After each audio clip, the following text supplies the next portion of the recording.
All right, joining us now with reaction to all of this, author of Unfreedom of the Press, which is coming out very soon. He hosts Life, Liberty, and Levin right here on the Fox News channel, host of Levin TV, nationally syndicated radio. I call him the great one, Mark Levin. Mark, you used to be you worked for Ed Meese. You were his chief of staff. Okay, you talked at length about longstanding policy about indicting a sitting president. Barr said it had nothing to do with it. Barr said Mueller had no consideration to do with it. Right. So Comey, who we now know the FBI was informed fully about the dirty dossier, he signed the first FISA warrant. To me, he's the one in legal jeopardy, ironically, and not the president. All right. What ought to happen here is there ought to be a grand jury impaneled. Comey should give testimony. McCabe should give testimony.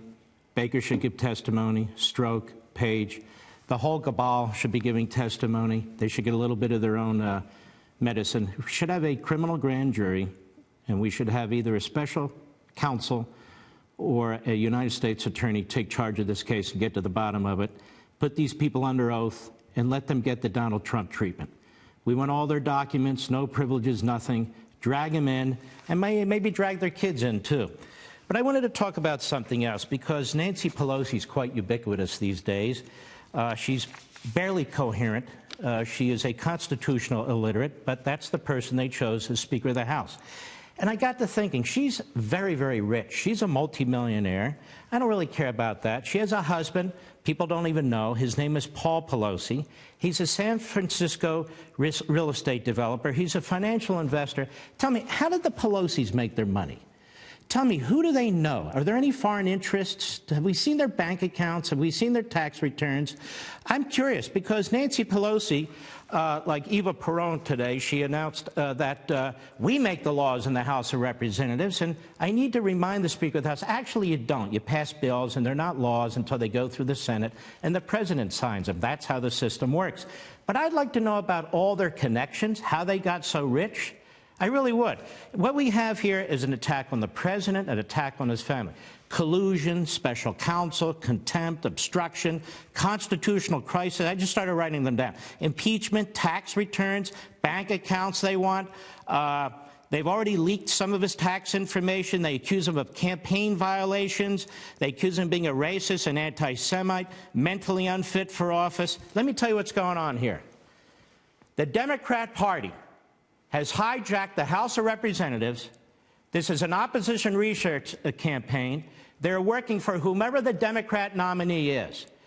If they can impeach the president, they'll impeach the president. What they're trying to do is drive down his ratings to get him under 30%, and then they'll go for impeachment. Otherwise, they'll act like he should be impeached. They'll talk about a constitutional crisis. These are the talking points now.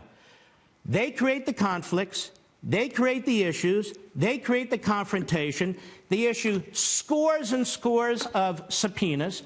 6 committees. The committee chairman, as I speak, are meeting in dark in some shadowy room, trying to figure out how to bring down the President of the United States, how to embarrass him. They go after his businesses. They go after his son. They go after his associates. They go after his counsel. They go after him. What is the purpose of all this?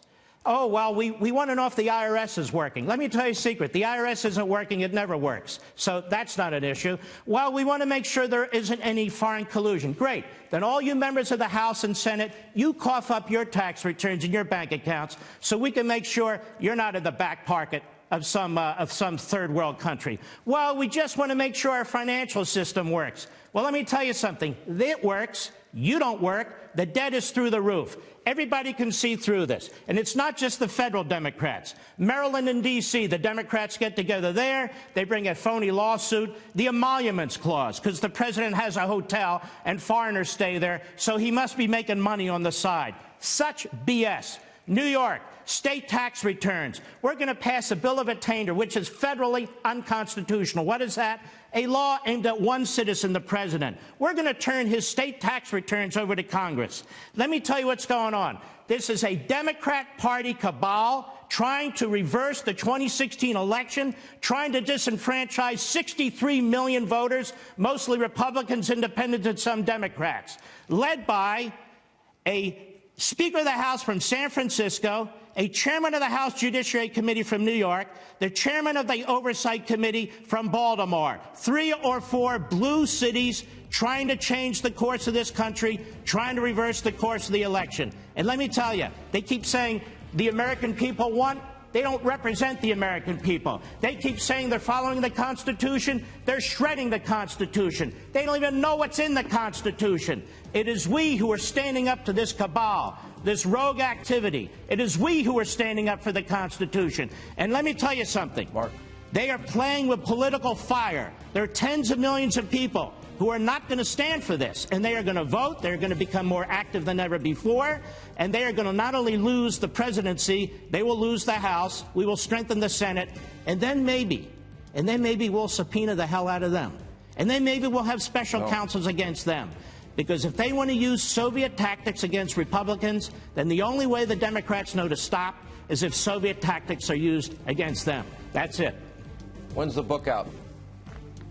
The book comes out May 21. People can pre-order it on Amazon.com or any of those sites and so forth. I think it's a very, very important book. I get the first interview for that book. We have it arranged already, but we'll make the announcement at the appropriate time. Great one. That's why we call you the Great One.